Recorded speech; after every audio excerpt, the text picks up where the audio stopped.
I had once been the center of James' world. When we first fell in love, he was relentless in his devotion. Every morning began with a handwritten note on my bedside table, little messages that made my heart flutter. He'd bring me coffee exactly the way I liked it, wrap me in his arms for no reason at all, and whisper sweet nothings into my ear when we danced in the living room under dim lights. James would study me like a poet gazing at a muse, committing every smile, every sigh, every flicker of my emotions to memory. But then life happened. Success came knocking, and James answered. His work became his mistress, demanding every hour of his time. Late nights at the office, endless business meetings, and a mind consumed by deadlines left little room for the passion we once shared.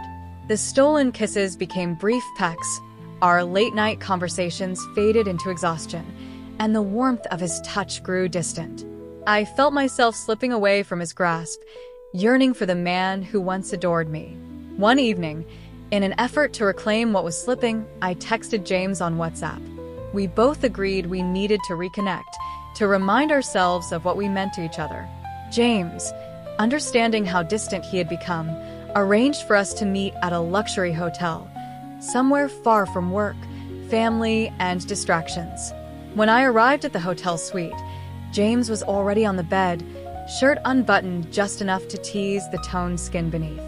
His gaze was dark with desire, a look I hadn't seen in so long that it made my breath hitch. "I've missed you," he murmured, reaching for my hand.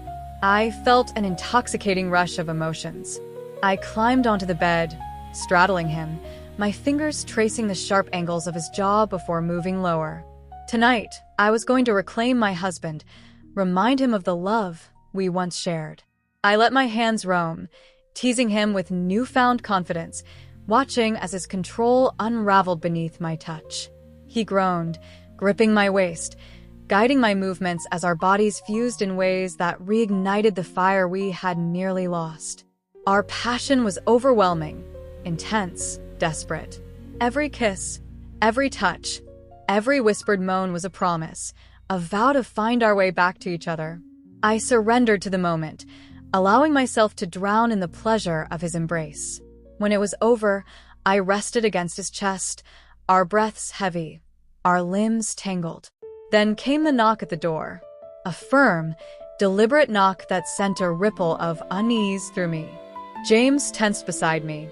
Frowning, I sat up. "Are you expecting someone?" James shook his head, his expression unreadable. Curious, I slid off the bed, grabbing the hotel robe to wrap around my body. I walked to the door and pulled it open. The breath whooshed out of my lungs. Standing there, staring at me with wide, tear-filled eyes, was James. Or at least someone who looked exactly like him. I turned back in horror, glancing at the man I had just made love to. My pulse pounded in my ears as realization dawned. "James, why didn't you tell me you had a twin?" The man at the door clenched his fists, his jaw trembling with restrained emotion. "You didn't know?" His voice cracked, eyes filled with betrayal. My heart thundered in my chest. I looked at the man in the bed, his features identical to the one in the doorway, yet something about his expression, his energy, was different. A sinking feeling gripped my stomach. The man in the bed sat up slowly, running a hand through his tousled hair. "Because, Vivian," he said, his voice eerily calm, "you're married to both of us." The words sent a cold shiver down my spine. "What are you talking about?" I whispered, stepping backward as the walls seemed to close in around me. The man at the door, James, swallowed hard, his Adam's apple bobbing. "Vivian, this is Jude, my twin brother." Jude. The name felt foreign on my tongue, and yet I had just spent the most intimate night of my life with him, believing he was my husband. Jude's gaze was unreadable, but a small, almost sad smile tugged at his lips. "James and I made a promise as kids to share everything. We were inseparable. When I left for the academy, he started keeping secrets. You were his biggest one. He never introduced me to you, never spoke about me. When I came back, I saw the messages on his phone. I had to know what it felt like to have what he had." My knees weakened, my mind spinning. "So you pretended to be him?" Jude exhaled. I didn't just pretend, Vivian. I wanted to experience what it was like to be loved by you. My stomach clenched. I should have felt violated, enraged, but the truth, the shameful, twisted truth, was that tonight, Jude had touched me in ways James never had. He had made me feel wanted in a way I hadn't in years. And the worst part? I wanted more. James's voice was hoarse when he finally spoke. Vivian, tell me the truth. Did you enjoy it? A lump formed in my throat, but I couldn't bring myself to lie. Tears welled in James's eyes. He turned to Jude, pain etched into every line of his face. You knew what you were doing. You took advantage of her. Jude's lips curled into a sad smirk. Did I? Or did I just show her what she's been missing?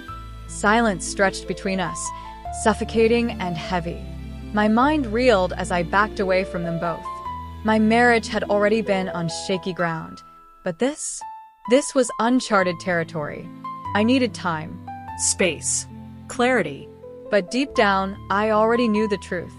I was no longer just James's wife. And the most terrifying part? I didn't know if I wanted to be.